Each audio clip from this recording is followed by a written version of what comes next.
We make things. We use our hands, minds, and machines to build, to fix, to improve. We're known as do-it-yourselfers, home improvement fans, fix-it fanatics, inventors. At our core, though, we're all makers. So let's jump in and make something. A door that's sticky in the summer and drafty in the winter, well, that's double trouble. And when it's the most heavily used door in the house, as it is in my case, it's doubly annoying. The solution? Replace it with one that fits like a glove and seals out weather 12 months a year. Once my doorway is finished, I'm heading to the Peachtree State to lend a hand installing a range hood. The challenge here? Cutting through a brick wall to put it in. So how about it? Let's make a house call.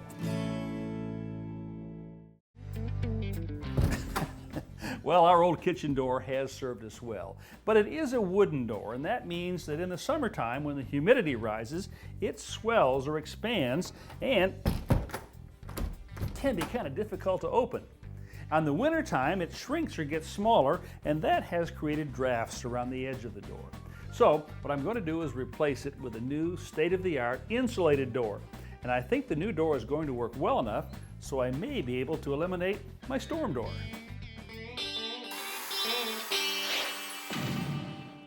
Well, the first thing I'm going to do is take down the old kitchen door, and that means removing this hinge pin right here.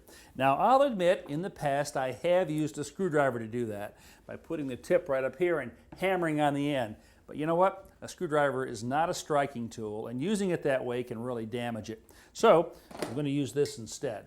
Now, this is a standard cold chisel. I've made a slight modification.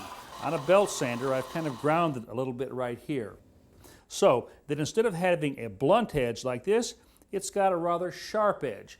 That's going to allow me to get a good grip on the edge of that pin right there and drive it up, just like this.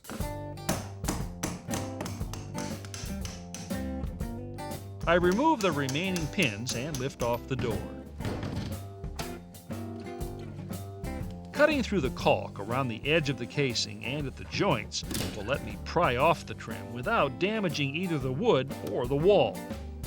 Driving the tapered cold chisel between the casing and the jamb gently wedges the two pieces apart and gives me the space I need to insert a pry bar.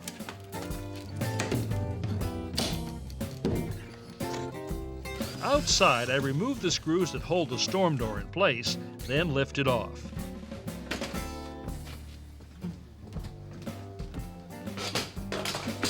Then I tackle the outside trim in much the same way as the interior casing.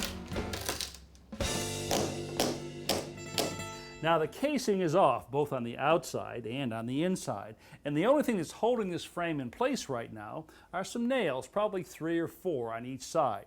I'm going to cut through those using this reciprocating saw.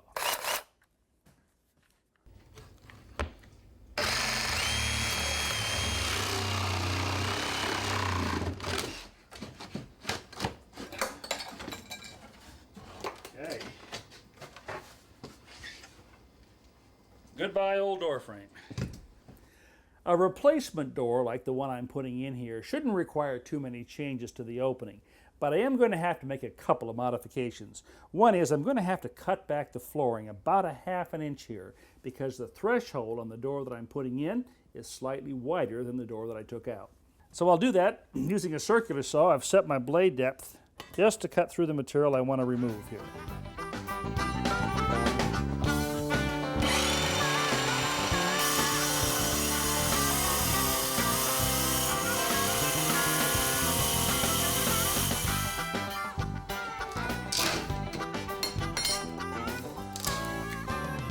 Now this strip came out of here nice and cleanly. I just have to make one other modification, and that's to put this piece of ½ inch plywood down here. It's going to act as a shim. That'll help bring the bottom of the door up closer to the surface of the floor here. Now I want to check this to make sure that it's level in 2 directions. It's pretty good in this direction, maybe just a tad low on that end. Let me check it this way. This way it's not so good.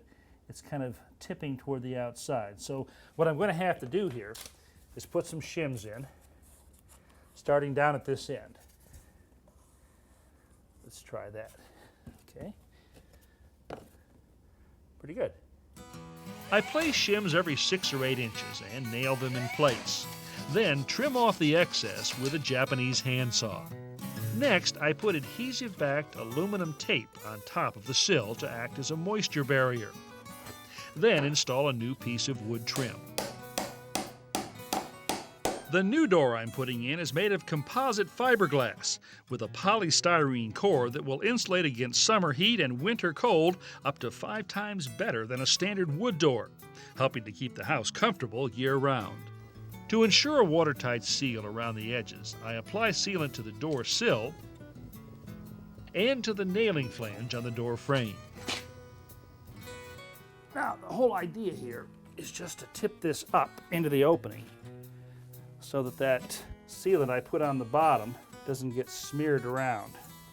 With the door up, I nail through only the top corners of the flange. Before I go any further, I need to step inside and check things out. Looks pretty good. Now there are 3 things that I want to check for. First of all, I want to make certain that the frame is square. And I'm going to do that by measuring the 2 diagonals and comparing the numbers. If it's square, they should be the same. Okay, this one is 87. And this one. And that's also 87. So we're in good shape here. Now the next thing I want to do is check to make sure that the sides of the door frame are vertical or plumb. And I'm going to, in this case, put the level on the hinges. That's right on. Now the last thing I want to check for is the margin, that is the gap between the door and the edge of the frame. It should be uniform, the same width or thickness. And in this case, looking real good. Next, I insert shims between the door jamb and the framing. The idea here is to make sure the sides of the door frame are perfectly straight, and nails driven through the shims will make sure the jambs stay that way. Finally, I trim off the excess.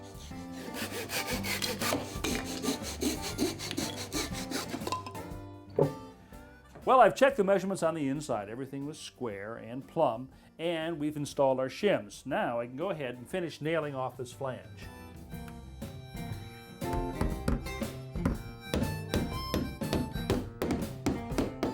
To further seal the sides of the frame on the exterior, I apply more aluminum tape on top of the nailing flange. There's hardly a project that I start that doesn't require an unplanned trip to the Home Improvement Center. This time, I've got to pick up some wood for the outside trim. I'm gluing together 2 pieces of wood, a rectangular section and a drip cap, to make the top trim.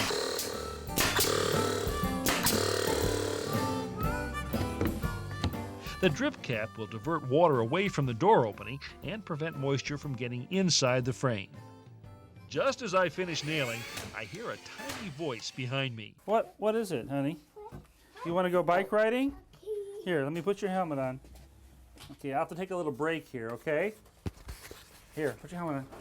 We'll take a little break so you can do some bike riding. Yeah, we gotta get our priorities straight here, right? Let me see. Look at Daddy. You know what? I haven't had my good morning kiss yet. Can I have a good morning kiss? Mwah. Okay. Be careful. Well, now that the really important business is taken care of, I can nail up the side trim.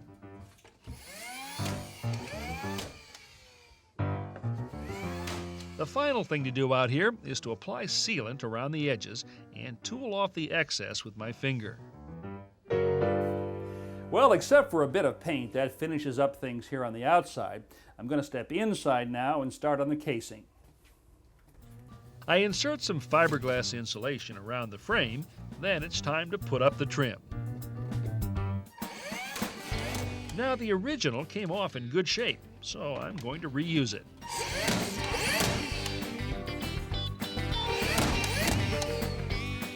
I'm also reusing the flooring transition strip that I took off before I removed the old door. Good pry bars and patience are what make this kind of recycling possible.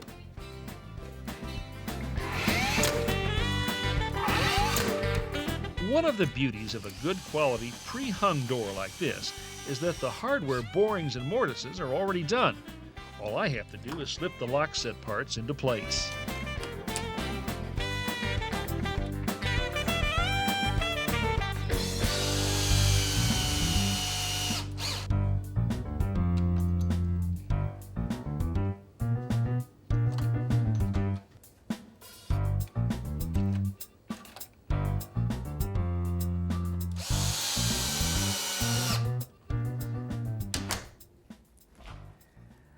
There's nothing like the sound of a finely crafted door. And you know what? This door is going to work just as well in the heat of summer as it will in the cold of winter. And because it's insulated, I don't have to have my storm door out here.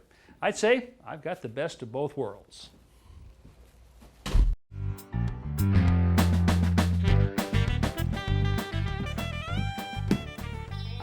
Black rubber heel marks. You know, they can be really tough to get off your floor. But you know what? I learned how to remove them in, of all places, an airport, where they have miles of corridors and tens of thousands of feet a day. And you'll never guess what they used. A tennis ball. Take a utility knife and cut an X in the ball.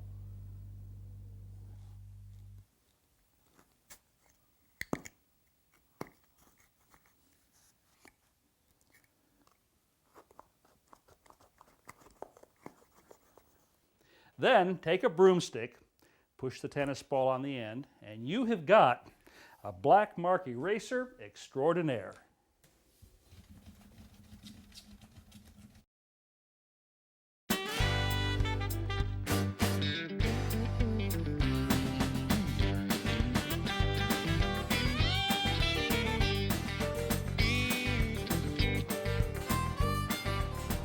Ardina and Johnny Williams of Pooler, Georgia have asked for a house call.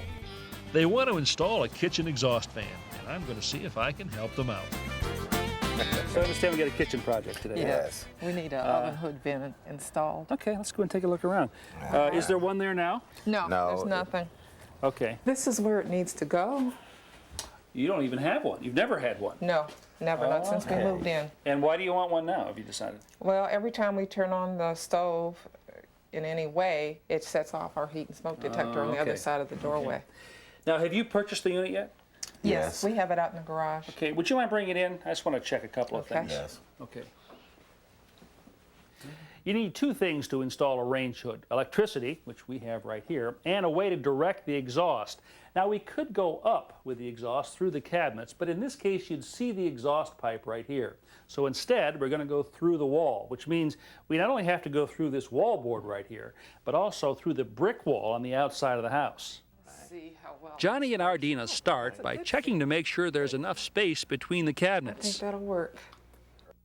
Then we'll find the center of the wall and follow the manufacturer's detailed instructions to mark the position for the cutout. This is what we're going to cut out right here. X marks the spot for the cutout. Now, this is where the electrical wire will come through right here. This is where the exhaust will go out. And those, of course, have to match up with these same openings in the back of the exhaust fan. So now it's time to do some cutting. The idea is to push it through the wall. There you go. Using a wallboard saw, Johnny cuts along the lines we've just drawn. Not connected like to a switch. As is often the case with home improvement, the empty space we expected to find behind the wall is occupied by a copper water pipe. The only choice is to detour the pipe around the opening. To do this, we remove the cabinet and enlarge the opening in the wall. While the wall is open, we run the new electrical wire for the range hood. Should be sufficient. Then reroute and resolder the copper pipe. To close up the opening, we'll attach 1x3 cleats to the inside of the wall at the top and bottom.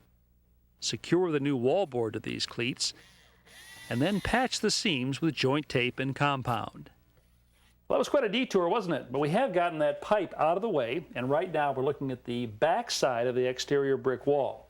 We're going to start cutting through now, and I'm going to do that by boring 4 holes at each corner where we want the exterior hole to be. I'm going to use a carbide-tipped bit and a hammer drill. Now, this drill actually hammers as it rotates. It's going to allow us to go through that brick a lot faster.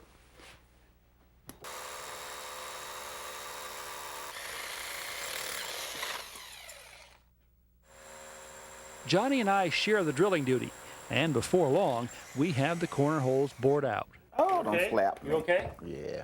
That was fast.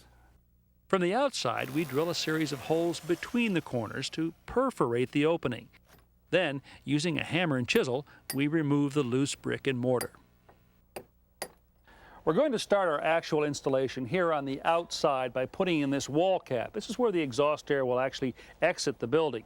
Now, attached to that will be a short piece of duct. This was 24 inches long when we got it. We simply cut it down to length. It'll slip up inside here, and this entire unit will go through the wall. We'll seal it around the edges here with some caulk, and then attach it on the inside to the range hood. I'll use sheet metal screws to attach the duct to the wall cap, and then seal the joint with duct tape. A heavy bead of masonry adhesive will secure the cap to the brick wall and keep it sealed from wind and weather. Once the duct has come through the wall, I use tin snips to cut the corners and then bend the edges back flush with the wall. A flange around the duct makes a tight seal to the hood. Because the underside of the cabinet is recessed, we'll need to install cleats to provide a mounting surface for the hood. Ardina drives screws through the bottom of the cabinet to attach the cleats. At the electrical outlet, I cut back the insulation and then make the connections for the wiring.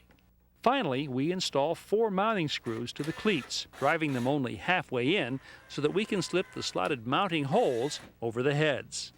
We are approaching the moment of truth, okay? You'll have 2 jobs. One will be to take that electrical wire over there and feed it through this hole right here, this connector. Okay. Just kind of gently pull it through. All right. And then we've put 4 screws in up there. We want to locate these large holes right here, just below the heads of the screws. And we're going to push this up. And once we get it on the screws, we're going to slide it back to the wall. All right. And then tighten the screws up. Next, we connect the electrical wires to the hood and replace the access panel. Finally, we snap the grease filter in place.